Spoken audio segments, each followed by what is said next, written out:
Hey, everybody, and welcome back to the Board Game Specialist. I am Melanie. And I'm Carla.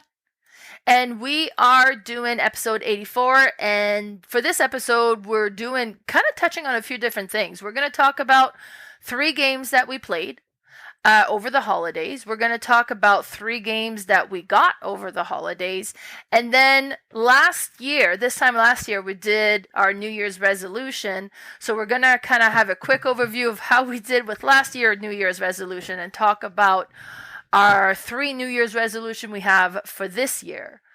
So we're recording this on the 28th of December. So New Year's Eve is still coming. Christmas has passed. Carla, how was your Christmas? It was awesome.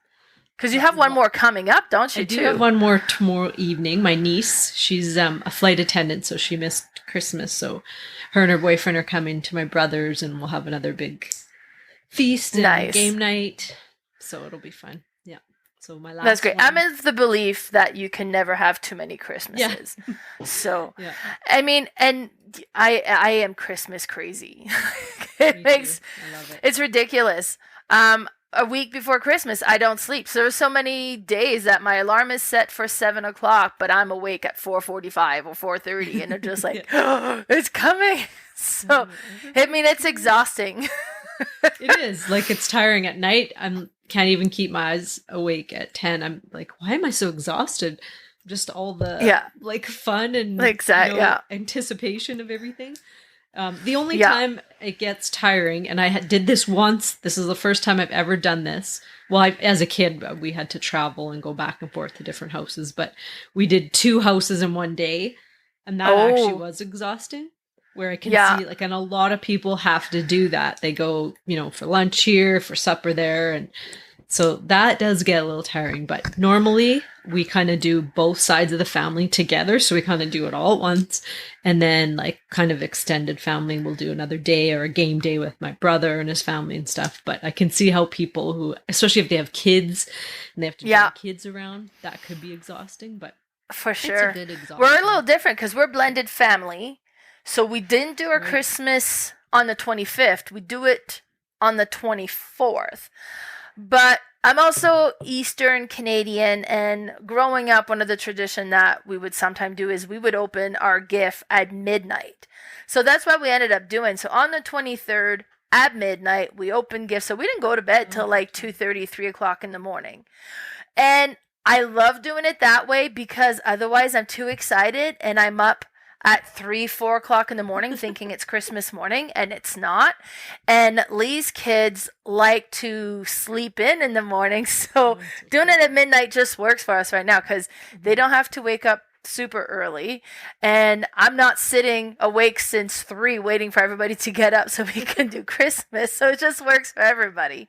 And you said you did it on the 23rd, not the 24th? Well, 23rd at midnight, so technically that's the 24th. Oh, but because we did our Christmas supper on the 24th, and then that evening Lee's kids go back to their mom so that they're there for Christmas morning. So that's why we can't do it in the evening of the 24th.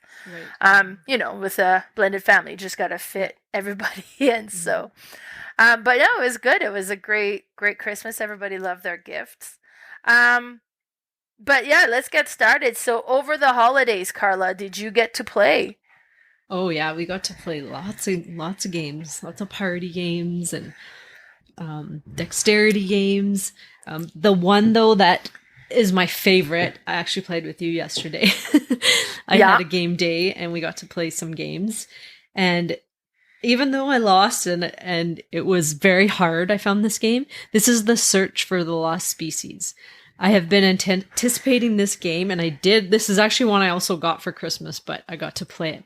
I had played it solo before. We played it with you guys twice, and I think I won the one time against the AI, but it was a very, very rough play. I probably did a bunch of things wrong. The second time I did not win. And then we played a 4-player game of it yesterday. So we were searching for this lost animal, that species, and you kind of have to travel over the board looking in certain areas for it, and you have this app that you use. We all have these player screens with our deduction paper behind it. And so we kind of go around and ask, it's kind of like asking questions, but a little in different ways, but it'll give you information that you'll write down, but you'll also write down when other people go to areas, because every time you pass this leader that's on the board, which is just this one meeple, it's not anybody else, when everyone passes him, then you can set down your sightings. So you can kind of get information that way. Like if I know that Mel went to this area like 14, 15, 16, and then later puts a sighting down, and she has to tell us what she is researching. So if she was researching, say, like the Python, then later on puts a sighting token down, you pretty much know she probably found the Python and he's there. So you kind of aren't just deducing on your turn. You kind of have to feel what everybody else is doing. You write down where they're going, what they're researching, and then when they place their sighting token. So it's really neat that way.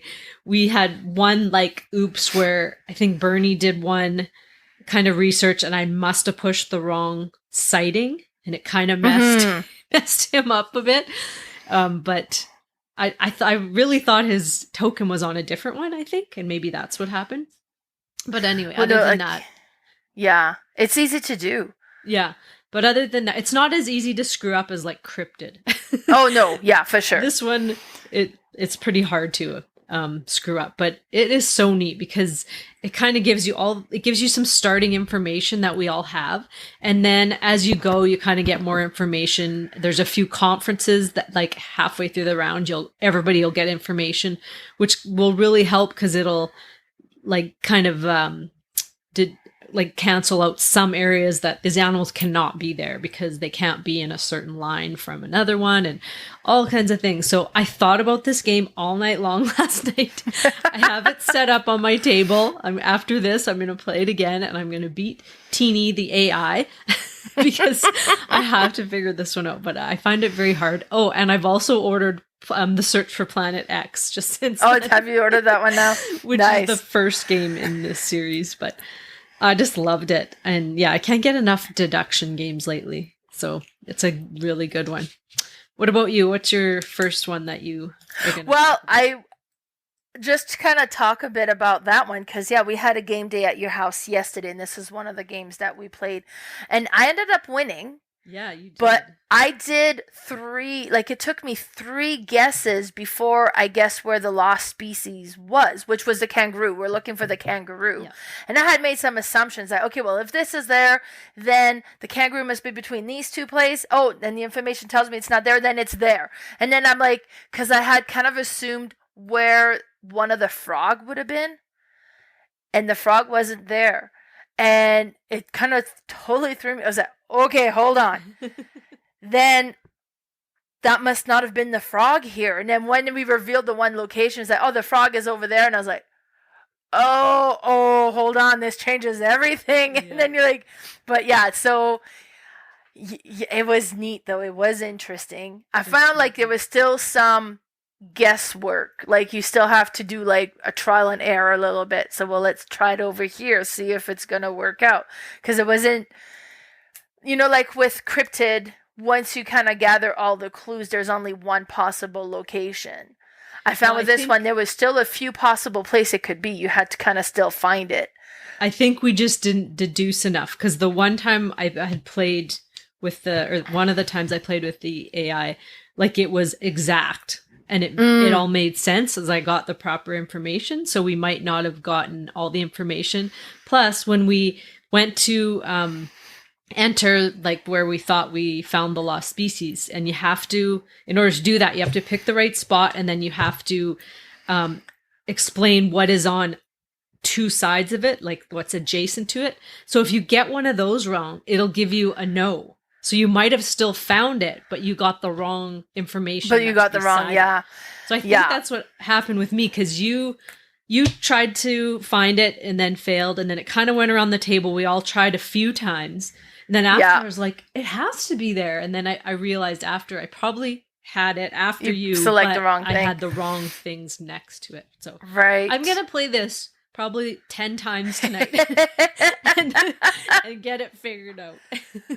No, it was very neat though. Definitely was It was an interesting game for sure. Not easy, but fun. no, for sure. Like it's you gotta stay alert and kind of keep on your notes but it was really fun. I definitely enjoy this more than Cryptid because with Cryptid you can give out accidental information that totally wrecks the game. You can't really do that with this. No. Unless you click the wrong thing. Oh yeah. Well, she didn't give out wrong information. She just gave out information she didn't have to. She's like, I don't know what we were doing, but we were maybe asking her, are you done your turn? She's like, yeah, and the snake isn't there. It's not there. Or the python isn't here. And we're like, thank you. She's like, oh, wait, why did I say that? Because all she has to share is where she's looking and what she's looking for. But she doesn't say whether it was there or not. And she totally is like, yeah, no, it's not there. She's like, wait, well then. No. It was funny. And I think by the time she said that, I already knew where the python was anyways. That helped me. But yeah, it was funny. That was funny. All right. Well, so the first game I'm going to talk about now, first of all, in Acme, I approached the Acme Legion, which is a great setup. Like it's a great big room. They have an amazing kitchen about doing game nights over there. They already do crib nights as a second Saturday of every month. So we're going to do game night on the fourth Saturday of every month to kind of alternate with crib. And then, so they were actually doing like a mini Christmas market on the 22nd of December. So then they reached out, I was like, why don't we do a mini game event as well as a way to kind of promote these game nights? I'm like, perfect, let's do that. So we kind of promoted it locally, and then I set up a few games to play, and I ended up teaching Sagrada. But I'm not going to teach a game and not play it, so I ended up playing Sagrada. And I hadn't played Sagrada in a little while, and one of the person had commented, she's like, I see that you're bringing Azul, but I would really like to try Sagrada. Do you have that one? I was like, yeah, no problem, I'll bring it. So I brought Sagrada. We taught the game, and this is a very simple game really to teach and play, but it's not an easy game. It's easy to play, but it gets quite puzzly. So kind of passed out all the boards. You kind of select your pattern card that you're going to put in your board, and that will have some colors and some pips, and you got to maintain the rules that is showing on there. But the main rule is you can't have dice of the same color next to each other sharing a side, and you can't have a dice with the same pip sharing a side, and everybody gets like their own secret goal, and mine was like, any dice that are in this location, you count up the pips, and that's going to be bonus points. So you're trying to put your highest numbered dice in those area. And then you have like the local rules that'll score. So we had like where if you had all 5 colors in a row, that row would give you a certain amount of points and so on. What I really like about it, because it's dice drafting, so we were 4 players, so we would draw 9 dice, and you would roll all of that. Then the first person would pick one, the second would pick one, the third would pick one, and then the fourth person would pick 2 in a row, and then it goes back to the third person, to the second person, and back to the first. So the first person picks the first and last. But, so it's kind of like great, I have the benefit of being first, but I also have the disadvantage of getting whatever's left over. And then the final dice gets put as a round tracker.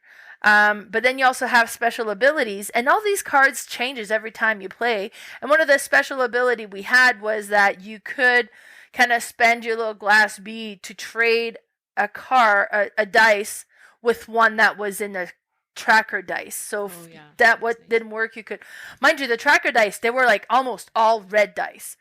So like, and at first is like, oh, okay, this is easy, no problem, we're having fun. And then towards the end, like, oh my god, I am not going to be able to fit this in. Like, I can't put a green there, and I can't put a 3 there, and like it gets so restrictive. And I think I ended up winning or tying for the win. And there was one dice I wasn't able to put, so I had a hole. But it was really well received. Everybody who ended up playing it loved it. because it is such a neat puzzly game. And then I was like, so did you guys play Azul then? They're like, no. I was like, we really should try Azul. It has a similar feel loosely, very loosely. There's a similar feel to it, but the gameplay is completely different. Yeah. And then, but they didn't have time. They had to go home because it was the 22nd of December. Like everybody's getting ready for Christmas as well. But that was one of the games we played with new players. It was so well received. It was great. Awesome. Yeah, that's a good one. And I really want to play it again since I've been playing the Artisans, the roll and write legacy game, which is awesome. And it changes so many rules and makes it so much more difficult. But I've loved that game ever since I played it.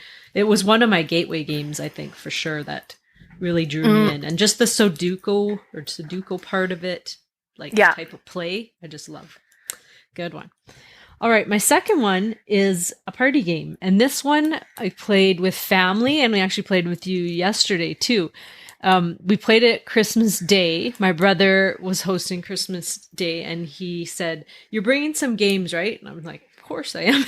He said, games that we can play all just sitting on the couch, and we don't have to sit around the table because there's so many of us. There's probably, I don't know, not quite 20, maybe 14 people, but that's plenty.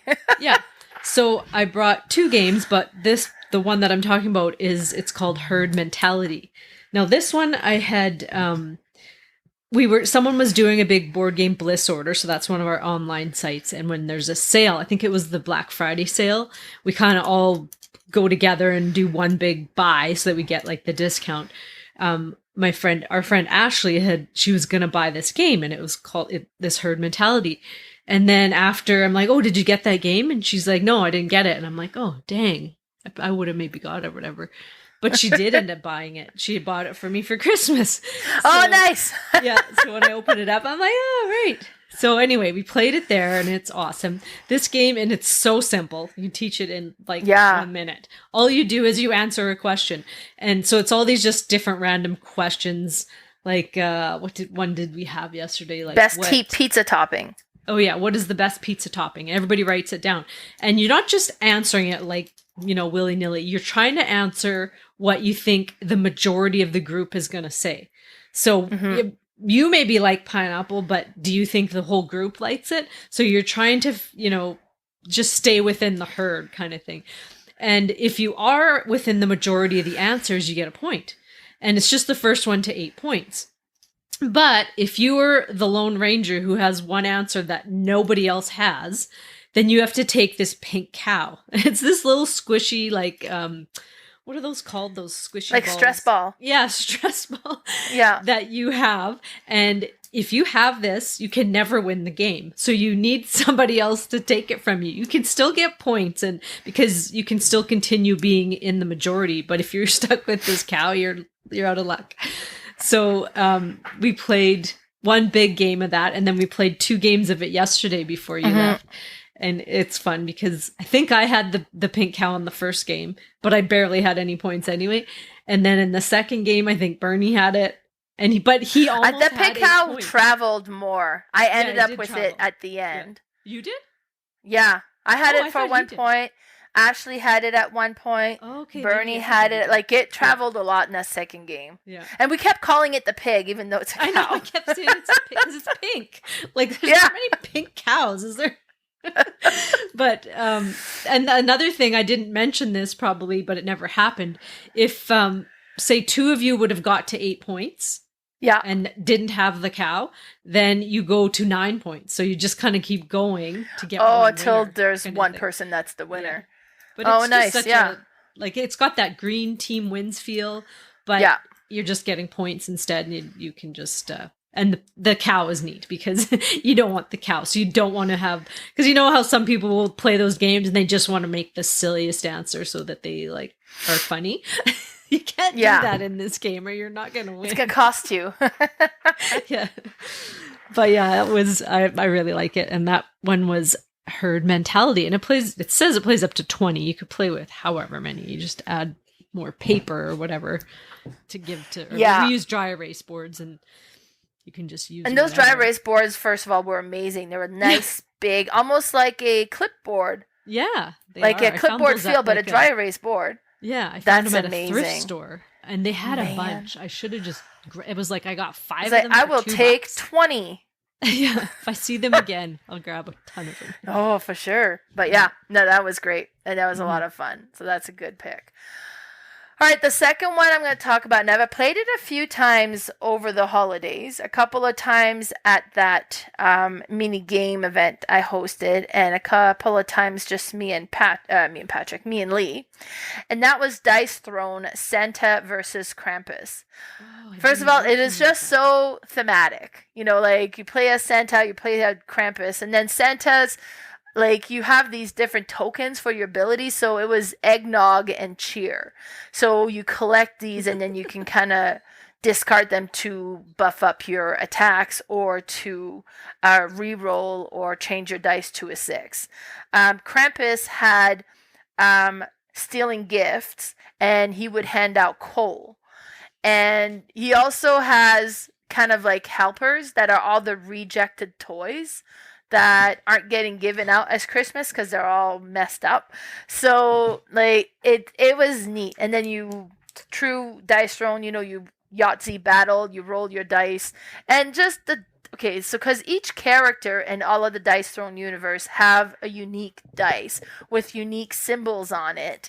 And you know, so Santa had a bell and he had a snowflake, and I can't remember what the other thing was, but like you're just rolling, trying to get the symbols to match up to the attack you're trying to activate, or to get a small straight or a large straight with numbers in a row. It is just such a neat, beautiful looking game, and then so fun as well. And it's funny because I had posted a couple of times that I had played this, and somebody's asked me, he's like, okay, so who won? Is it Santa or Krampus that won? I was like, well, if I played Santa, Krampus won. But then if I played Krampus, Santa won. So it's whichever character Melanie is not playing will win. And actually, that's not true. I did win against Lee once, and I was Santa, and I managed to do the ultimate attack. And Santa's ultimate attack allows him to do another offensive attack, an offensive roll. And with my other offensive roll, I managed to do another ultimate where you roll all 6 all 6s. And then so I did a second ultimate, and then I ended up attacking 3 times in a row, and that's how I won. But so it was fun. It's cool. The artwork is beautiful. It is so thematic to Christmas. So that's my second pick for the games played. DiceThrone, Santa versus Krampus.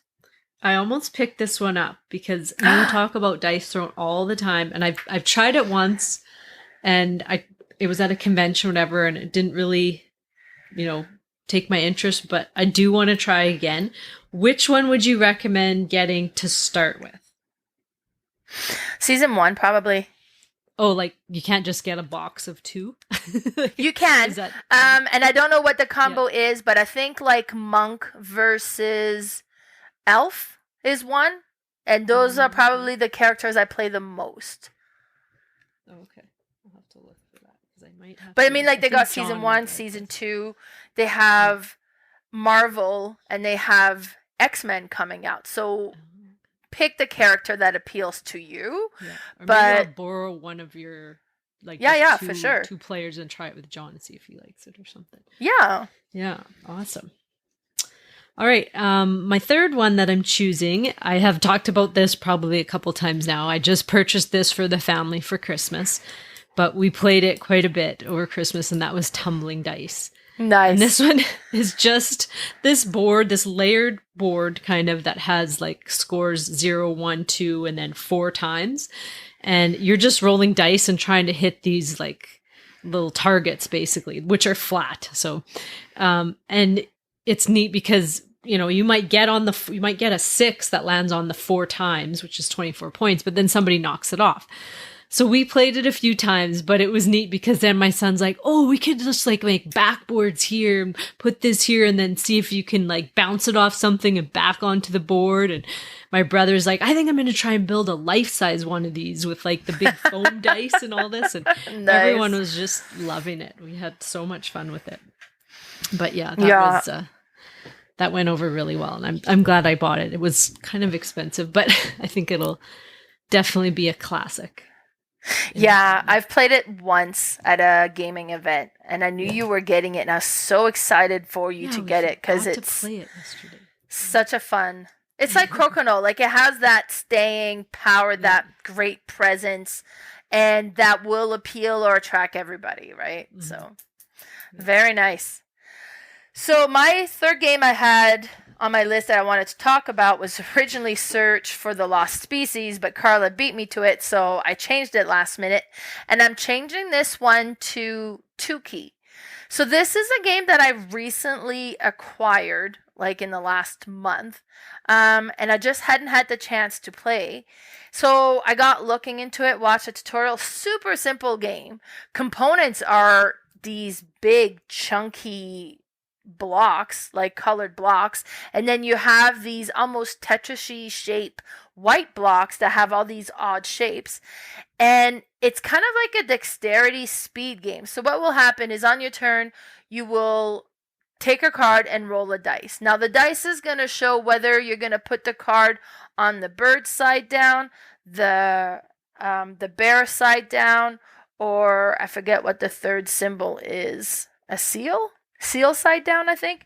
So, because it's northern, like a northern theme to it. So you pick that, then you put this card that way, and it shows a pattern with the colored blocks.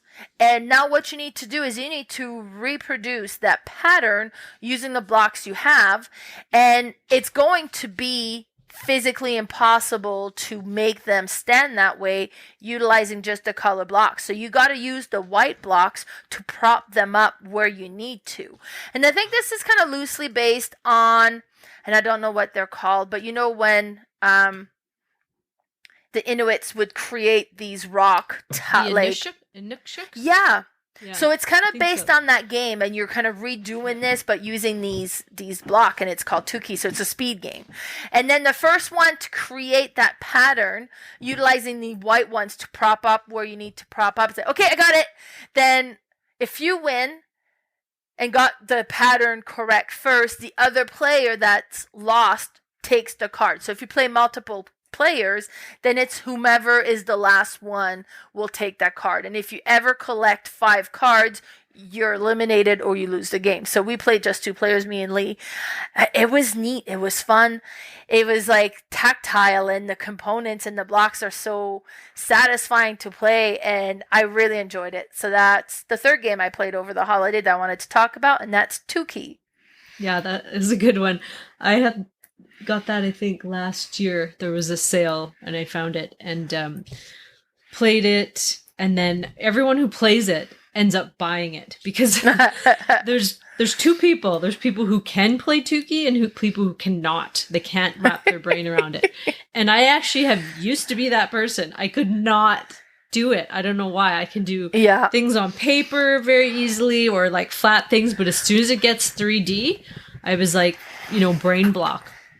And so I played with Cherry, and she just destroyed me in this game. So I'm like, okay, I got to figure this one out. So I would play with my family, and then my son was just like ace at it. I'm like, what is going on? There's like certain people who are just like, this is the easiest thing for them. So I kept playing it, and finally I started to get it. And then I played a game called Break the Cube. Have you ever played that? Oh, yes. No, so I haven't. It's kind of the same kind of thing. You have to wrap your brain around the 3D part of it. And the first time I played that one, I couldn't wrap my brain around it either. But then I kind of played more and more, and then I've got it now. I figured it out. Nice. It's funny because it's frustrating if you can't, because you're like, there's no way that can even happen. Like, because your brain won't go there. Yeah. For sure. Like, you gotta, like, get your brain functioning a certain way so that you can start seeing these patterns, for sure. And then it's a race, so you have to be fast about it. Like, oh, no. Well, it's funny because the first round I played with Lee, I lost 3 or 4 times before I started getting the patterns. He'd be like, "Okay, done," and I'm like, I only have 1 block up. Like, that's what I mean. God. Some people, it's just so simple to them, which is weird because I have a math brain. I'm like, why is this not coming natural to me? Like, I was so angry. Oh, that's funny. Doesn't happen. So these were 3 games that we played over the holiday. Yeah. Now, we're also going to talk about 3 games that we received over the holidays. Now, I know I was over at your house yesterday, and there was quite a few games under your tree still that I could see. Yeah, so what are the games you've got? So there's 3 that I got that I haven't opened yet. I just have one little honorable mention because I still don't have it, but I have Santa's Workshop coming. And that's so exciting. I'm waiting for... It's in Calgary right now, and I have to figure out she's going to be driving through to Edmonton and whatever, but I'm excited to play that, and I'm going to make people play it, even though it's after Christmas, because I have to try it once before next Christmas. But so there's that one. But these 3 that I have under the tree, one of them I have played on Boardgame Arena, and that is what made me buy it. So I'll talk about that one first. And this is just a 2-player abstract strategy game, and it's called 24/7, the game. Oh, okay, right. It's just got this kind of Asian, maybe Asian theme to it, just because it has, like, it looks like it's kind of Asian writing on some of the chips. But all it is you have this board, this square kind of checkerboard, and you pull these, they're kind of like the feeling of dominoes, but like only a single one. And they're just going to have numbers on them from 1 to 10. That's it. And so you start in the middle of the board. Someone just places one down. And then the next person can go beside it or diagonal to it. And what you're trying to do, and the theme of it, like, it's very loosely themed because it's abstract, is like 24 hours in a day, 7 days a week. Which sounds kind of strange. But so what you're trying to do is make 24s and 7s, basically. But you also can make runs or sets. So as soon as, say, somebody put like a 5 down and I put a 2 next to it, well, I've made a 7. So I score, I can't remember how all the points were, but I score like 40 points or something. So now there's that 2 and 5 sitting there. Now somebody could go off that 5 and put another 2, or they could put a 4 and start making a run. And once you get a run of 3, you get 30 points. If you get a run of 4, you get 40 points. So you add so on and so on.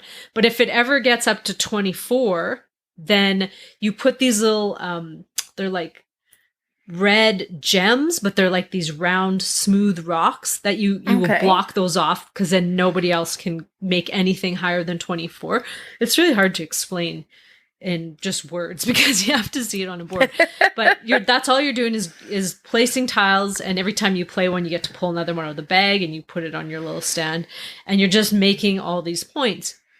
But it's funny because sometimes you don't see, like, there's so many ways to make points, and you don't see like a big run coming, or if somebody ever makes 24 and 7 with one tile, because it's possible they might have had like on a row, this one will make 27, but in this column, or 24, sorry, and then this column makes 7, then you get, I think, like 100 points or something. And the first few times I played it, like, this is one of the 31 Days of Christmas on Boardgame Arena. Oh, okay, right. They're doing, every day they introduced a new game for the month of December. And this was one of them. And the first couple times I played it, I would be, oh yeah, I'm going to make a 7 here. And all of a sudden, boom, somebody plays like, a run of 5 and they make a 7 and score 150 points. I'm like, oh, I have no way of catching up now.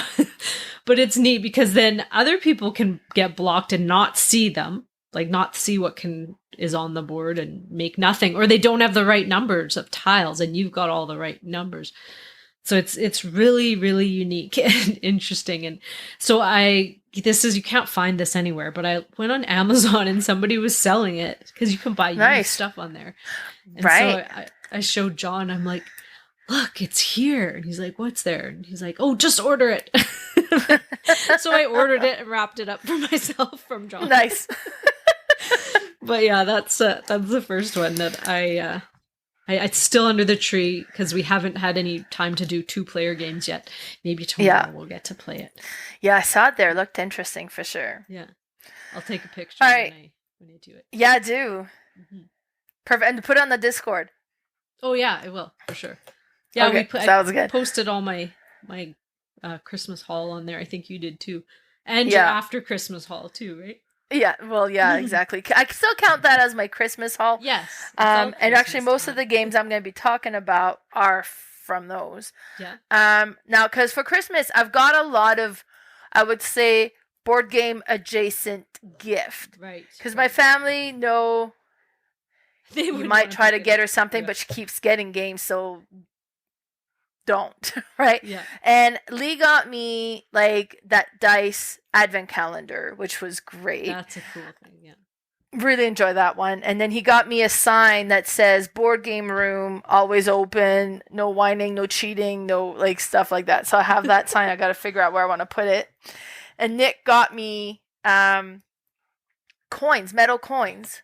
And they're like Dragon's Treasures metal coins or something like that. Yeah, so very cool. Yeah, me and Patrick ended up playing Big Money. And instead of using that paper money, he's like, okay, this money sucks. I was like, well, let's use these coins. Yeah. So, and it does kind of like elevate the gameplay, it feels like, right? Yeah, totally. So, and then we play with the metal coins. And then Lily got me Snake and Ladders socks. So I got a lot of like board game adjacent, but I also got a lot of gift cards and money. So when I went to your house before and after, I went and purchased a few games. So one of the gift card I got was from my godfather and was a Winners gift card. And I went to Winners, and I mean, you wouldn't think Winners for board games, and honestly, there wasn't a large selection per se. And I would say at Christmas. And then what there was there, I would say over half of them were in French. Which is not a real problem for me, but I'm like, why do you have all these French games? But one they did have, and I ended up getting, was Minecraft Portal Dash. Now, I've in the past played Minecraft Builders and Biomes, and I was really impressed for like a Minecraft board game. I was really impressed by it. First of all, the cubes were amazing. And I remember, the cubes were really cool, so I'm going to buy this one. I bought this one, and it's Minecraft, but it's a cooperative version of the game. And it's completely different. You have a few different boards instead of like the grid that you would build with the tiles from the Builders and Biome. But you still have those bricks and then those cubes, and I opened it. And I mean, these cubes are huge. They're almost like an inch by 1 inch, maybe not quite that big, but they're like big, chunky cubes. And what you do is like you have this cardboard box that you put the cubes in, and you shake so they all fit in there, and you put it upside down, and you lift it up, and you're gonna be utilizing these cubes as your resources for the game. And the top ones are available, and you can't get the bottom ones until the top ones have been released. And so, like, I was really impressed with the first Minecraft game, so I'm so excited to open this one. And it's funny because even though I knew these have impressive cubes, that's why I'm buying it, I opened all the games yesterday, took the shrink wrap off, and I was taking the shrink wrap, I opened it, and then you have the cubes, and I squealed, like, out loud, and Lee's like, what? And I was like, I forgot, look at these cubes! Like, they're amazing! So, is there an expansion to it? It's a standalone cooperative game, so by like builders. I want to see it. I'm curious. I will. I'll post it on our Discord so you guys can see like the components. But and I'm also gonna be doing like an unboxing Christmas haul video, so it'll probably be on there as well. But I'm so pleased, and then plus with starting doing the game events at the Acme Legion, I wanted to have games that would appeal to a younger audience, because that's not my target audience most of the time with my own personal games. So I don't have tons of game that's good for younger players, but Minecraft is a good theme for that anyways. So so that was the first one I bought, was that I talk about, because I bought that just yesterday, but that's Minecraft Portal Dash. Interesting. Yeah, well, and talking about buying games for for younger kids. I started this year, and I don't have grandkids, and I'm nowhere near. I'm sure it's at least 5 years away. But I've started collecting the Habba series. Oh, nice. Like some of the really good ones. They had 30% off at London Drugs, and they started selling board games there. Yeah. And so I found Rhino Hero. I've never played it. Do you have Rhino Hero? I don't. But honestly, I've heard of a lot of people play that one. No kids. Yeah, that's true. And that's why I got that one first. Because I'm like, maybe I'll keep them all in shrink. And then I'm like, no, this one's going to have to be played. Because I have to try it. Where you're just stacking these cards, I think. And whoever... So it's kind of got like a Jenga feel to it. But they're these like cards that will bend or something. I've kind of just like roughly seen what it's about. And then I don't know if it's you lose. That like one person is going to, of course... make the whole tower fall, which will probably be me when it comes to games like that. But it looks fun, and we should all try it as gamers one time. Oh, yeah. We would have fun with it. But I also ordered Karuba, which isn't actually like a kid's game either. That one is a family game, but I've wanted this one for a long time, and I've waited for it to be on the used market. It's never on the used market. Nobody sells this That's a good sign. Yeah, so those are the two Habba games, and then I almost bought My First Orchard. And what made me think about this was my daughter's like, Mom, what's a good game for a 2-year-old? She has, her boyfriend has a niece who's 2, and she wanted to buy her board game. And I'm like, oh, so I go into all these research of like, what's the best for a 2-year-old? And so I found there's Animal Upon Animal, which is another Habba game, or My First Orchard. So I was kind of searching around trying to find those, but London Drugs had My First Orchard, but I didn't buy it, and it was 30% off. I totally should have. But the other one, Animal Upon Animal, have you heard of that one? Yeah. That's another one that gamers will play, and it's like a kid's game. Yeah. You just like stack all these kind of animal meeples, and I think it's the person who makes them fall. I don't even know if that's the rules, but well, they had the Christmas version on at 401 for $10. Nice. And I had it in my cart. And then when I went to buy them, it was out of stock. I'm like, oh, of course. But anyway, I just got totally sidetracked there. But yeah, buying kids' games. I'm starting to buy my grandkids. Well, and I already have a big collection for them already because I kept all my kids really good for these kids that don't yet exist. I love it. Yeah, they're going to have a fun time. That's for sure. Anyway. That's right. My second one that I got for Christmas was... Perspectives. Now this one I got from my daughter, and this is awesome. It's a case file board game, but it's a cooperative game where each person has different information, and you have to share it in an odd way for something. You have pictures of things, and you can share things about your pictures to the other person. I haven't tried it yet, and so I might share something to you about the picture I have, which doesn't really, to me, make like a lot of sense that it's important. But when you hear it, it might make sense of what your picture is or something. Okay. And it's not just about pictures, but there's all kinds of things that you have to work together, but you can't just show each other all the information you have.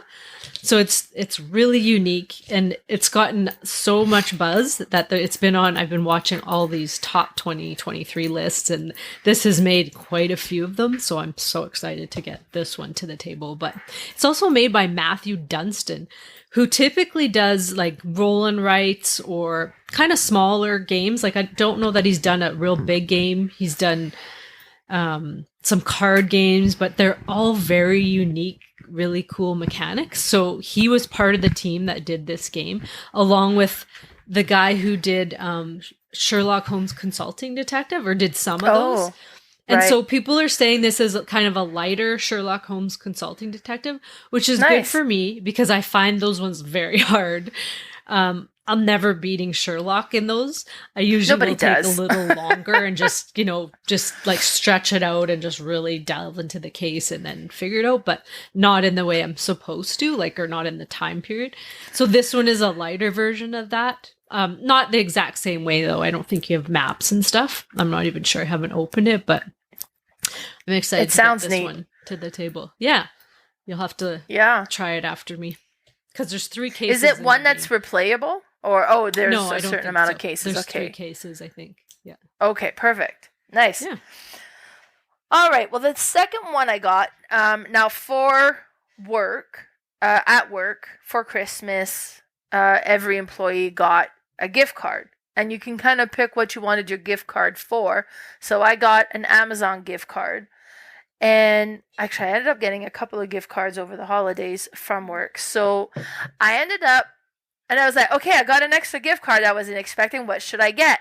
And then a bunch of people were like giving me options. Now, Amazon can be pricier on some stuff. And then somebody's like, you should go get Far Shore, though. But Far Shore is like $180 on Amazon. So I'm like, okay. No, I'm not going to pay twice as much. I'll out for you for a cheaper version. Yeah, right. So keep out. Yeah, definitely Far Shore is one that I want to get eventually, but not at twice the price. So what I ended up getting was Emerge. And this looks really interesting. So it's a really long board. You have that long, skinny board. And as you play the game, you start at one end and you're going to work your way through down this board. And it's kind of like the round tracker that way. And you're going to be building these islands and kind of building up the islands because the islands can be multiple layers. And you can add things onto the islands, and depending on what you add onto it, how they'll score. From what I understand, I have not played this game. I bought this game on the components alone. It's pretty. Like, I just went to New Brunswick in September, and I kind of, when we got to the beach and had the sound of the ocean and the smell of the ocean, I had this huge nostalgia, like, oh my God, I have missed the ocean. You don't get that in Alberta. We're very inland here. So, and because of that, I've kind of been craving the nautical theme in everything. So I brought a bunch of stuff back, decorated my house and my living room like in a more nautical theme now. And then with the games as well. So, and Far Shore was great for that, but then Emerge is so cool. Now you have the little seagull wooden bits. You have the little seals, I believe it was, and then you have the crab, and then you have a turtle. And then, so I have a pet turtle, so of course, and you have like the little turtle wooden meeples that will be kind of going, and then just the whole artwork and the bits were so satisfying. But this is a dice game, because on your round, you're going to roll your dice, and depending on the number you rolled, you're going to place them along there. And from what I understand, that kind of reminded me a little bit of like Roll for the Galaxy. You roll this dice, number 1 does this, number 2 does this, number 3 does this. But then you can spend 1 dice to change the value of another dice so that you can have it there. Now you have 2 because you can use 2 to activate this action and so on, right? So it's very a dice mitigation type of game with amazing components and a beautiful theme. So, but that's as far as I got. Like, I watched a quick tutorial video on it. I have not played it yet. It just looks really cool. So that was the second game I was talking about that I got over the holidays, and that's Emerge. Yeah, you should learn that because I want to play that next time. Yeah. It looks cool. Do you feel like it's a medium game, or what? I think so. Like, it's not heavy from the look of it. It's meatier than like just a filler for sure. Yeah. So I would say it's a medium game from what I'm really the sense into of it. medium lately, because it just seems like they're so easier to play, and you can get so many more in. Yeah. Especially exactly. With, like, I've had a lot of game days lately, and I've kind of been like, people will kind of say, oh, what about this? And I'm like, oh, that might be like 4 hours. And we really only have like 6 or 7. Let's play a bunch of littler ones. Yeah. That's probably why I'm into the medium lately, but good one. Yeah, I can't wait to try that one. So my next one, or my last one in this grouping, you've played this game and it's under my tree still, and this is Barcelona. Oh, yes. So this one I had asked John, or actually I didn't even tell him. Hannah, it's funny, my daughter, I was in the game store and in walks my daughter and she's like, oh, funny meeting you here. Because she said, I was going to just get you a gift card, but I'm decided I'm going to pick some games out that I would play with you. And then if you don't like them, you can just return them or whatever. But it'd be funner to have something to open. And that way, it's the same thing as a gift card, but this way she chooses something And that was one of the one's perspectives was one. And then the other one was the lost species. So she picked. Wow. Yeah. And then, what was I saying? Oh yeah. So she was in there. And then I was just kind of looking around. I'm like, well, if Dad needs an idea, this one here, and it was Barcelona. And so she probably immediately bought it and then was like, Dad, you owe me money, I think. Because he would love to have free ideas for what to get. But so, I picked this one up, and I didn't pick this one up. I got this for Christmas.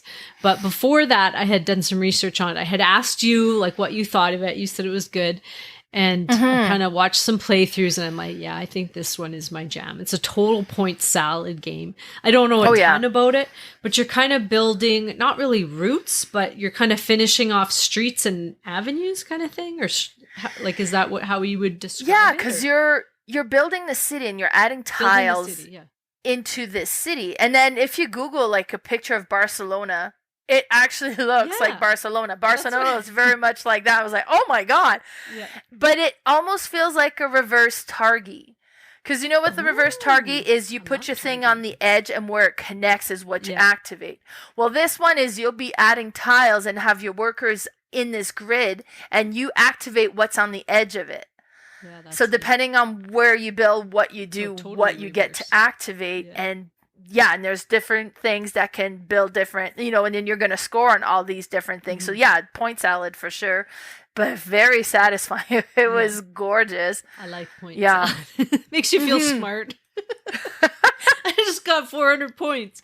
Well, everybody did, so... Well, it was neat, because there's this one thing where you're trying to be as high, because it's a point multiplier. So you want to be high on there, but if certain things happen, it brings you down as well. So you could end up where you got like multiplier was nothing. So that's bad, but you're trying to say, but I'm like building it up. And then because you can move up and down on this. But it's neat. You'll love it. You will love it. No, I think I will. And I opened it up and punched it, and it's so vibrant and bright colors, and just the color scheme they did is awesome. And you talked about how it looks like Barcelona. There's actually a book about like information about like the background of like what the whole game is about, and some history, which I find really cool. I mean, before I would have cared less about that, but now I love that, because I like to like learn about, what is all behind this game. And I find that's so interesting that the designers have done their research, not just to sell a game, but to like make it like it's like a work of art for them kind of thing. So I find that neat. And the designer of this is Danny Garcia, and he's kind of an up and coming new designer. He's done White Castle and like Red Cathedral. And so that's what made me kind of go back to this and go, wait a sec, I love those two games. I'm probably going to like this one, because I really like his design. That's an impressive list of games for a designer for sure. Yeah. So I'm excited to play that one. Perfect. All right, the last one on my list is one that I ended up picking up as Wizard's Loft, because they were having their game sale. They had like some games for like kind of deeper discounted on the table. I did get ended up getting one of those, and that's the Bruxelles 19 or 18 something. I have the card version. I wanted to get the board game version. I haven't played either, but the one that I got that I'm most excited about is Terra Nova, which is kind of a simpler version, from what I understand, of Terra Mystica, which I absolutely love and adore. And Terra Mystica, to me, had this feel of like, this is Catan humped up. And because honestly, the base strategy or mechanism of Catan, I really like. And Terra Mystica kind of adds like a fantasy theme to it, and they just made it more robust, quite a bit more robust. Yeah. And so it was really neat. So, and I know Cherry has Terra Nova, and you've played it, and you talked about it. It was good. And it's a simplified or slightly simplified version. So it would be, because I played Terra Mystica, I have loved it. It has never hit the table again. Not yet. Just because it's not an easy one to get to the table. There's a lot involved to it. So all of my players that haven't played it, I played it the one time. So it's like, okay, do we go through the whole teach, where something like this, that would be a stepping stone. And it just seems like it'd be easier to get to the table and would get played more. So I'm super excited about it. Like, and it's so neat because you have your board, you have all of your buildings, and as you build stuff up, the building gets removed and it reveals underneath extra income stuff that you would get every round, and you have this magic component to it. And the magic component is very interesting because every time you activate your magic, you have to take it from the most basic level, get it to the second level, and then once there's nothing in your basic level, you can go from the second level to the third level where now this magic is available to spend. And once you spend it, it goes back to the basic level, but you can't activate or kind of get from the level 2 to level 3, so you have more magic available if you have stuff in level 1. You got, like, it has that interesting mitigation there. And you can't just build on anything. You have to kind of build on the terrain that matches your species. And if it doesn't match your species, then you have to convert it into a terrain that would match. Now, I'm completely basing that on Terra Mystica. Yeah, I don't know how much Terra Nova is going to be like it, but from what I understand, it's fairly similar. So yeah, I'm excited. You'll like it. It's like, I would say it's like a My Little Terra Mystica, but not like a kid's version. Right. I'm just saying it's a simpler version, and that's what made me get into that whole line. I played it finally. Cherry got it, and it's funny because she works like 8 days on, 6 off, I think it is, and then she went back to working like 9-hour days and then 2 off, but she'd end up going in 1, so she had 1 day off. So for a while there, she was so busy, and I'm like, okay, because we always would play mine and Ashley's games. I'm like, okay, I'll learn some of yours for you so that we can get some of yours off your shelf.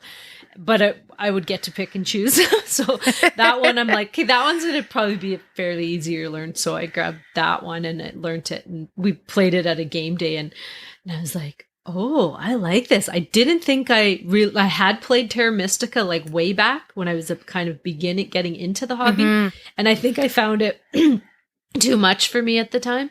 So I kind of never went back to it. And then we played Gaia Project after that. And I didn't like it. Mostly because it was a space theme, but I don't know what it was. I probably would like it now if I played it. But anyway, so then I'm like, I do like this. And it's like, the rules are simple enough. I think you could play it with, maybe not people who don't play games, but people who are kind of getting into it. I think it would be an easy one for them to get into. And then you could take them into Terra Mystica. Because it has... like most of the or all the rules in that game are in Terra Mystica. So it's not like there's anything different, I don't think. It's just less of the rules from Terra Mystica. So it's really neat, and it's a quick one because I think we played it within an hour, and that was with a teach, and there was a 4-player game. So it's neat, but it'll just make you hungrier for the big one because you're like, oh, I like this, and that is more. So I want like the tracks and stuff, because I think there's no tracks in this one, but I've been playing this one and Terra Mystica on Boardgame Arena, and sometimes I'll have one of each going at the same time, and then I'm mixing up like, oh, this one doesn't have that in it, and so I'm like, okay, I can't do that anymore because I'm getting totally mixed up. But no, I think you'll appreciate that you got that, because you could get, maybe even the kids could get to play that one, and then maybe they'll be like, ooh, there's more factions in the other show me more. No, fingers crossed. Yeah, exactly. Perfect. So that was 3 of the games we got over the holidays. Now, as we mentioned, we're also kind of looking at the resolution. Now, we had made resolution last year. I kind of went over that, see how it went, and honestly, I think I gave myself kind of easier or hard to track resolution, so it was easier. But how about you? Did you do a review of your last year resolution? How'd that go? Yeah, I did. And so I must have had 1, 2, 3, 4, 5, 7. That sounds like a weird number unless I didn't write them all down. I did get 5 of the 7, but I don't know that. Let's see. Let me see here.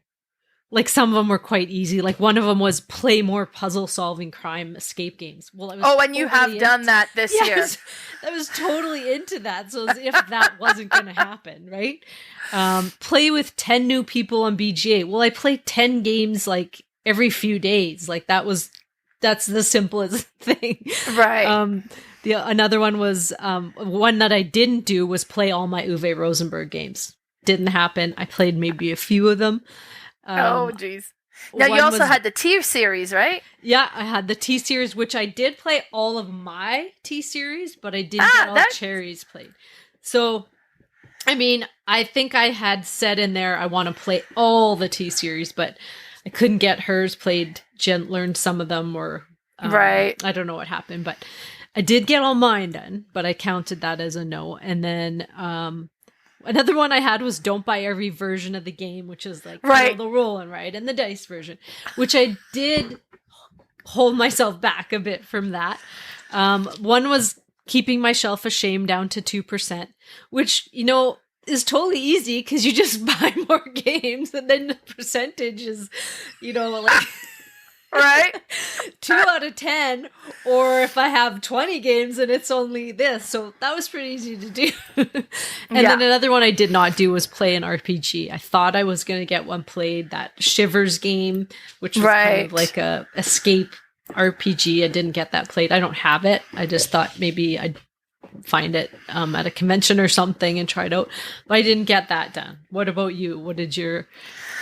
Yeah, because I went over my list. One was to organize my collection. And I remember I did go through and reorganize everything by size. Oh, yeah. Which is... a few times.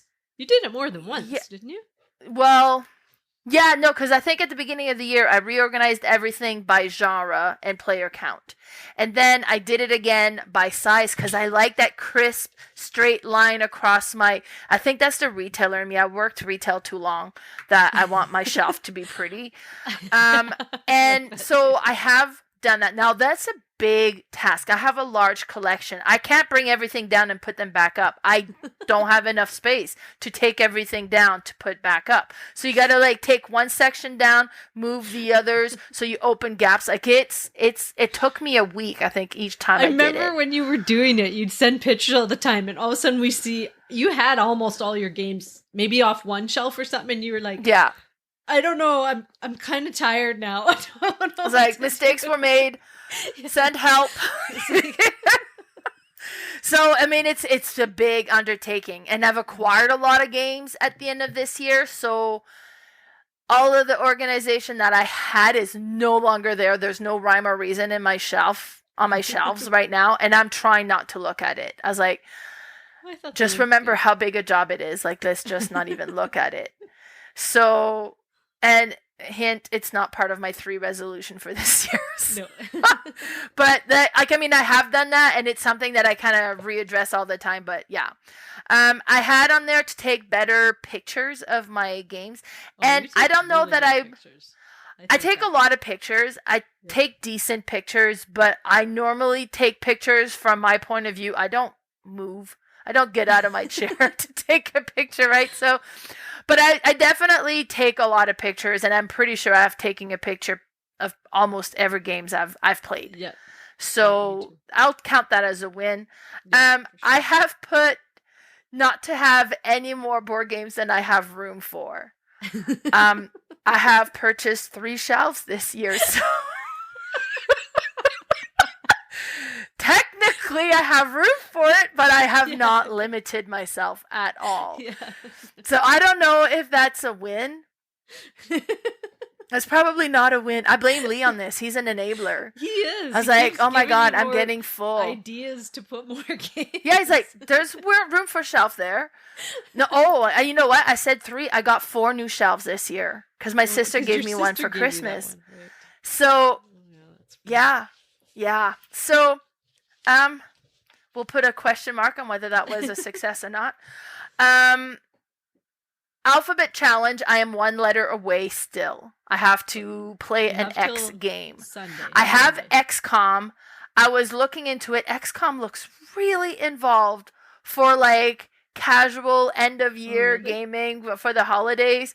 So I ended up buying X code from our friend John. But I don't know that I'll get it in time to be able to fit it in this year anyways. And I've played that game. I know it's easy to play. Don't you have Xia? It's like X-I-A. No. Oh, I thought you had I don't have Xia. I have played Legendary Encounters X-Files, but technically that falls under L. So I might just cheat and say that one counts. Yeah, like it could count like it's an X-File game, so... Yeah. So Alpha Challenge, mostly yes. I've put to get my Shelf of Shame. I love it. You got your Shelf of Shame to less than 2%. My goal was less than 20%. And I have been hovering between 21 to 23. I have not made it under 20%. But you've got a lot played off there. Because I know every time I come, I'm always like, let's see, what can we get off her Shelf of Shame? And some of the games I have played that are on your Shelf of Shame. So I'm like, okay, I'm going to teach you that. Because I already looked at mine when you were here after you left. I'm like, okay, Mel can teach me, what was the one you said you knew? Factory Funner. Oh, yes, I'm going to learn relearn Brew to teach you. And then we could get that one out. I have Notre Dame. That you played. I've played that. Teach. Yeah, so we can kind of help each other. Out. Well, and I have like in an effort to get more knowingly work towards that. I've created like the hashtag Shed the Shame Friday. Yeah. So every Friday I'll post the games that I've made it off the Shelf of Shame, and almost every week I have stuff to bring up. But almost every week I also have hashtag Treat Yourself Treat Yourself Tuesday as well. So I treat myself as much as I shed. So that's why it hasn't really changed. I also had YouTube content to kind of create more YouTube content. And I will say that one, this year was hard. Like we had 2 kids graduating. It was like in some ways for me, it was a difficult year. So I have kind of stepped back on kind of the pressure of making sure I create content. So this year, but I have kind of steadily created content anyways. So I'm at, I think, like 411 videos on my YouTube channel. So wow. I know. I've got a lot of videos. Well, that's that's overall, but yeah. Oh, okay. And then another thing, like you're posting something I post probably every week anyways, at least. Oh, so, for sure. And then the last thing I had on my resolution was get more people into the hobby. And you definitely have. I think so. I think that I would count that as a success. Like here in Acme, I've like found local gamers out here, growing that with the game events we're going to be doing at the Legion. Plus, I've kind of always find new gamers as well. Plus, with the convention, like the roles we played at the convention as well, so kind of help get people more into gaming. So, I think that definitely was a success. Yeah. So now we made it easier on us this year. We're picking 3 New Year's resolution. 3. So what's on yours? So my first one, I have this board, which is like the 10 by 10 challenge, and it's this wooden board that you will put typically a game, and then you can put a meeple every time you've completed one, and once you get the 10, you've completed that row. But instead of putting a game, because other than me playing it solo 10 times or, basically, I'm not going to get that to the table 10 times unless John has been playing a lot of games with me this month, so that could be a thing. But my, kind of heavier Euro type games, they typically won't get played 10 times in a year. So I've given up on that dream. And so what I did this year is I'm doing a 10 by 10 of designers. So I have a bunch of designers that I love and that I have a lot of games of, and that there's games that I might want or I haven't played that I do want to play. So I'm going to do a 10 by 10 designer challenge this year. And so the 10 that I have is Stefan Feld, Uwe Rosenberg, Jamie Stegmaier. So that could be his games in his production line as well, not just his like Stonemaier games and Stonemaier games. Yeah. I have the Italians written down, which are the, Luciani, and there's a whole bunch that kind of conglomerate in different groups with games. Right. So there's like 3 of them here and then 2 here and then a different 3 over here. So I call them that. I have Pfister. I have Steve Finn, Phil Walker Harding, Kramer and Kiesling. That's a duo. So it could be either of theirs or both. I have Bruno Cathella, and now I have Rosenberg written down twice. I'm just going to look at my thing. Yeah, I saw it in your game room there. I have J.A. Wilson. So that is the designer of Everdell. So I'm hoping he comes out with another game, because other than that, Far Shore and his second game that I really didn't love, which was, and I actually sold it. Now I got to think of what it was called. I can't remember. You play Everdale and Far Shore more than 10 times this year? But I don't ever get it 10 times a year. Like really? I maybe get it 6. I could easily solo that one too, but I would rather have, different games. So I'm hoping they're coming out with, I believe they will be coming out with another Everdell World one like Far Shore, because they're kind of going all areas off, like they did the shore. And now I don't know if they'll go like on an island or do something, but I feel like that'll happen. So that is my first one, the 10 by 10 designers challenge. What about you? The first challenge I have on there is for my YouTube channel, and I've put my monthly top 9. I used to do my monthly top 9 game that I played for the month, and I would have played in January. These were my favorite 9 games played in the month of January. And I enjoyed doing it. And then I kind of stopped around the graduation time there. So I want to get started with that again. There's no reason why I shouldn't be able to. Like the whole month of January, my schedule is I'm done work by 2 or 2:15. So it gives me like few hours before anybody else is home to kind of get in a quick video. So I've put like the monthly top 9, so kind of creating a bit more content for my YouTube channel. I wanna kind of get going on that again, because it was I had done it for 2.5 years, and I just kind of like, okay, it's too much right now, and I kind of dropped it. But I want to get back into it. So 2024, there will be 12 monthly top 9 videos. Hopefully. Released the next month, not 2-3 months later. Exactly. So my next one is kind of an odd one. So I have a 4x4 Calyx but they're from Yisk, and then I have a 3x4. So I have 2 4x4s and a 3x4, which have my main games on them, and then I have some other shelves. But in those cubicles, I have 1, 2, 3, 4, 5. I have 6 of the cubicles that are full of escape, crime cases, like mystery games. Now, those games are a one and done, right? So once I get those played, I have 6 free cubicles for board games. So, but I will also have some other crime games coming in. But what I want to do is reduce those cubicles. So by the end of the year, I want to have just 2 cubicles for those type of games, because they're just like, they come in and out. And I just bought too many of them, and I wasn't playing them fast enough.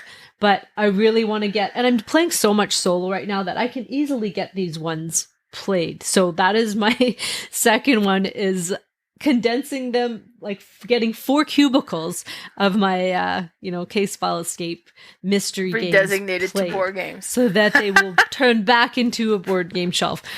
I mean, I think I can do it, because like I just need to, and I have a pile here. So I have 6 cubicles, and then I have a pile of my next to do ones. But I do, when I get into the groove of them, I fly through them like crazy.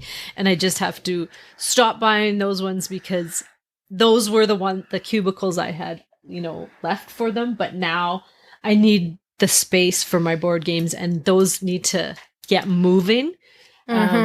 And I think I just waited for a lot of them to play with other people, which is not happening. So I'm just going to have to do that myself. There's some that they will, like my Escape the Crate games, those Cherry and Ashley like, and some of the Deadbolt Mystery, which I did lend you one to play. That's the one you lent me yesterday? Yeah, I want to see how you like it. I don't know, did you end up doing that Christmas one? Not yet. I've got it printed, ready to go. I was just over Christmas, it gets crazy, and I know my family's not going to do that one with me, right? So, yeah, that one is very light compared to the box one I gave you, so it's just kind of a taste of it, but the box ones are better. Like that Christmas one was pretty light. But yeah, so that's my second one. Reduced to 2 cubicles, so I have 4 more for board games. Which perfect. Sounds like almost a worse thing than a resolution, but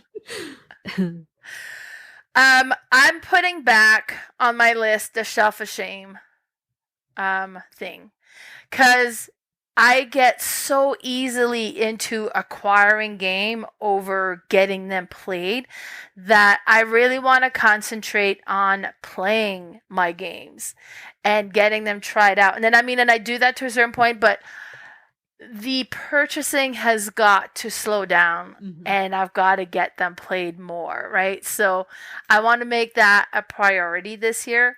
So get the Shelf of Shame under 20%. I can do it. And yeah, we'll see. So get your Shelf of Shame under 20, did you say? 20%? Yeah. Okay. Because, and I haven't done it all this year, but I just need to get these games played. And even if it's I by myself sit down, play a game to learn it, I still count that as a played game after that. So I just need to make sure that I dedicate to getting these games played and learned.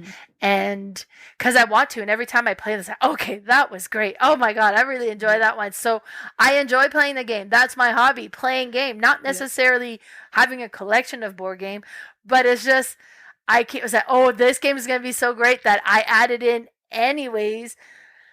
I need to make sure that I play more. Now, I still think with the size of the collection we have, 20% is not horrible, but yeah, no, let's get them played some more. Should we try to do a January with no buys, me and you? Okay, so starting January 1st, no buys. Just till February 1st? Yeah. Will that just put us into a binge in February? I have done it before where I didn't buy anything for January. And then beginning February, I accidentally snipped the tip of my finger. And I was like, I've been depriving myself, and I've got a missing fingertip, and I'm going to make myself feel better. And I went out and bought tons. So, you know what? I'm going to say no, because if Far Shore comes available for a good price, I want to get it. Yeah, I know there's a couple that I'm waiting to get released in Canada, like For Shuffle. Like, why do we not have it here in Canada? I don't get it. I have a friend. So could you imagine it comes available and be like, darn, I can't buy it. I have a friend in Phoenix right now, and I'm like, I need you to look for this game. It's probably not at Target. If you happen to be, she's not even like a board gamer. She'll play games. Oh my God. Yeah. Like, if you happen to be next to a board game cafe, please look for it there. But I don't know why. Everybody's had it for this whole half a year in the States and all over the world. But somehow we don't have it. And it's nowhere in Canada. Oh, it's frustrating. But yeah. Okay, well, how could we contain ourselves? We need to set some limit or something.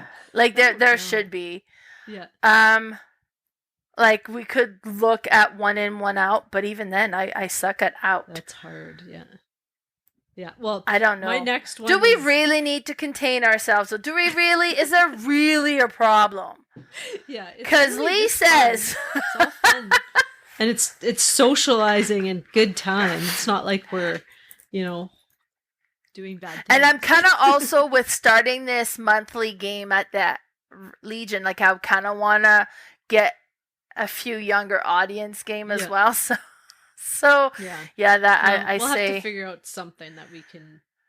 Yeah, you know what? People listening, yeah, give us ideas. Give us ideas. What do we need to make changes? We don't want to stop buying games. We don't want to sell our games. So how do we keep this under control? How do we slow it down? Stop watching social media about big board games. Well, and that was one thing. I would not follow Kickstarters, so I would not buy Kickstarters. Good. I was like, hey, I don't. Yeah, I've really slowed on that this year. Last year was bad for it, but this year barely back to things. So, well, I just backed the Cthulhu Tiny Epic game, and then they just announced Tiny Epic Game of Thrones. Game of Thrones. I'm like, darn it, I'm getting it. I'm like, I've got all the other Tiny Epics. I'm not going to skip one now. Exactly, yeah. But in my video to watch, it's like a preview of it. Yeah. I'm like, oh, I might have to see about that one. Yeah. Yeah. All right. Well, my third one is kind of going to help this. It's not going to help. Well, it might slow me down a bit, but what I have down is I have to play 3 games off my shelf of shame. I'm going to start this in January before I buy a new one. So I'm going to make myself accountable that I'm going to list all the new games I buy from January 1st on the podcast, and equally the 3 games on the shelf of shame that I've played in order to let that one arrive in my home. So there you go. You have a system. I don't know if that'll slow me down or if I'll just stay up all night long playing games in order to get another game. So I might just get no sleep this year. I don't know. It's going to be one of the two, but that's going to be what I'm going to try. That might have to do like a 2-for-1. 2-for-1 for me. Well, like get 3 off the shelf of shame for every 1 game you get. Like your shelf of shame is at 2%. Oh, you got 3 for 1? Yeah, I have to play. Oh, I thought you had like 1 for 1. No, I have to play 3 games off my shelf of shame. In order to get one. And so I showed you my shelf of shame, but I do also have a little cubicle with expansions. So those are really on the shelf of shame. That expansions don't count. So, so I'm going to count those as plays too. Like if I do bring a new one in January, right? Then I'm going to have to play. Okay. Those. You know what? I'm going to add that to my shelf of shame too. Yeah. Where 3-1 or 2-1? You know what? I'm going to say 3-1. And then when we do the next recap, I'll be like, okay, it was more like a 1-1. But we'll, I'll commit to that as well. Kind of add that to my shelf of shame thing where, because then, yes, it'll help with the shelf of shame. Yeah. And, because see, my problem is like all of a sudden, I bought 30 games this week. So, when I buy a lot. 90. Stat. Right? Well, no, starting January 1st. Don't be silly. Yeah. No.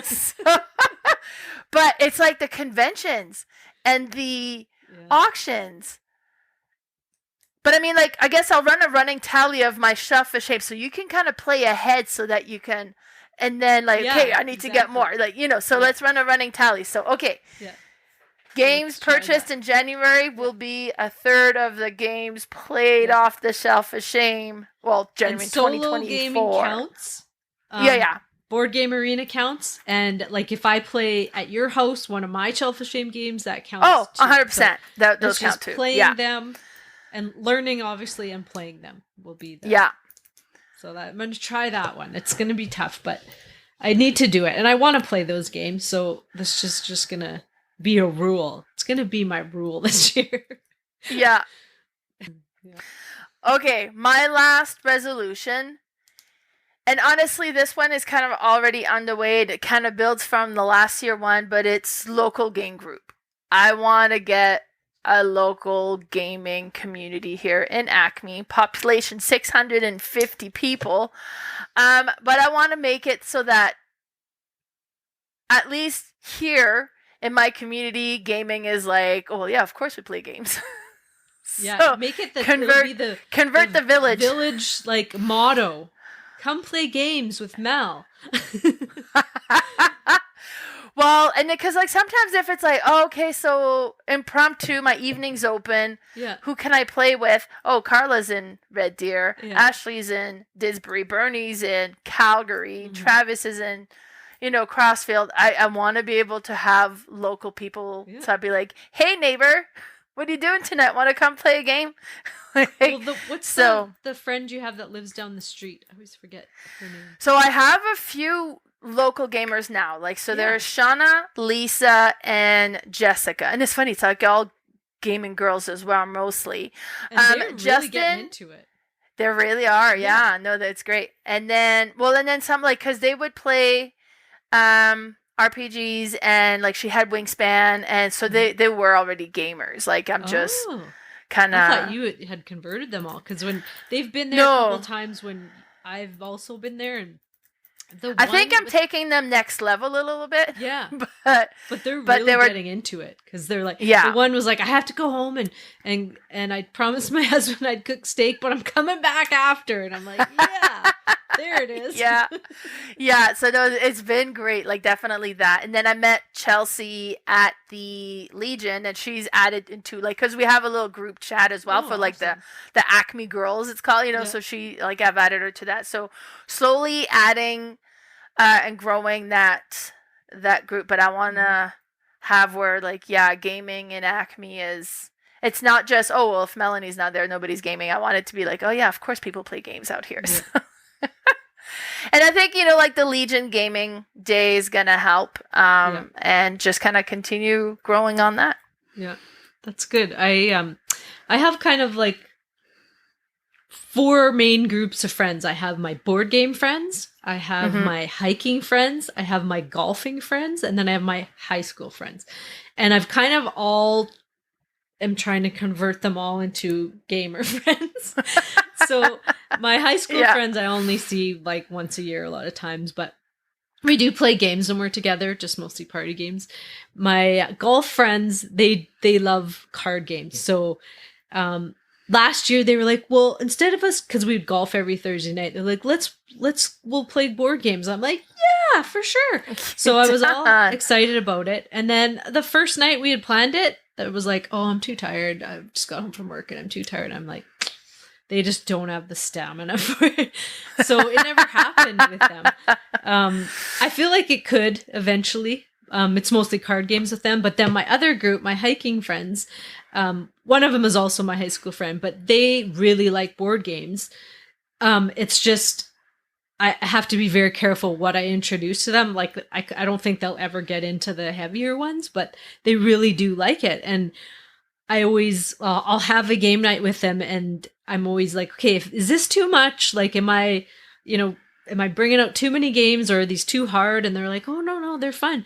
But it's funny because I'm so used to, like, us board gamers that when they come over, it's like, sit down, we're playing, but they kind of want to talk first and stuff. What? Talk on your own time. I feel like I'm like, I don't think I can do that. Like, you sit down now. We're starting the game. You can talk during the game. Yeah, it's kind of meeting that different social requirements, right?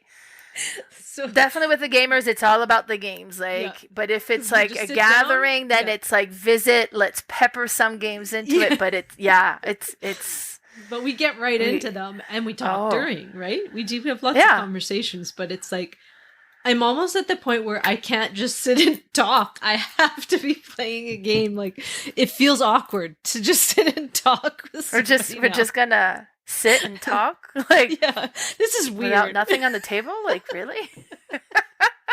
And I'm trying to keep the balance of that, because I know with Lee, like, he definitely doesn't want to have 100% all games. Right. So when we're doing like gatherings and friends and stuff, it's like, okay, let's visit. It's like, and then they're like, and sometimes it's like, well, are we going down to play games? And I'm like, yeah, let's just get a little bit of visiting first, kind of keep a proper balance as well, so it's just not, because I really don't want Lee to burn out on games. Yeah, and then, you can't, so it's very, no, exactly. So line. Yeah, I know. I still have issues with that, because I'm like, am I freaking him out with putting a pile of games on the table? But they seem to come back. So those ones, it's working. It's my golf buddies that I really need to work on a bit, because when golf season's over, it's like, I don't want to just sit and drink. I'm not a drinker, and I don't enjoy just sitting and drinking. Like, I mean, I did that, been there, done that as a, young adult, and I don't want to do that anymore. I want to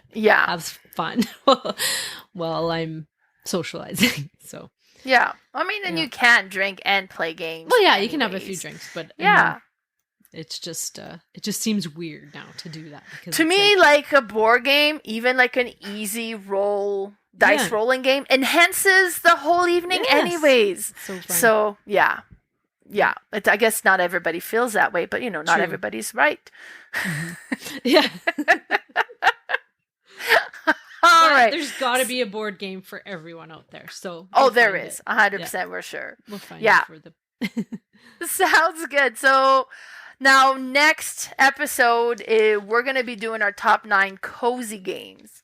We're leaving that definition fairly vague on purpose. So just cold day outside, you want to stay cozy inside, what would you play? And we're going to do our top 9 cozy games. And then before we call it quits, Carla, where can we find you? I'm on Instagram at boardgamespecialist, all one word. And I have a Facebook page called Red Deer Board Game Fanatics. What about you? So on Instagram as Mel's_boardgame_room. My Facebook page is Mel's Board Game Room, and my YouTube channel is Mel's Board Game Room. And we also have a Discord where we've been sharing lots of the new games we got and stuff. And what we've been playing. So make sure that you do join us on there. So thank you so much for tuning in, everybody. Bye. Thanks for listening.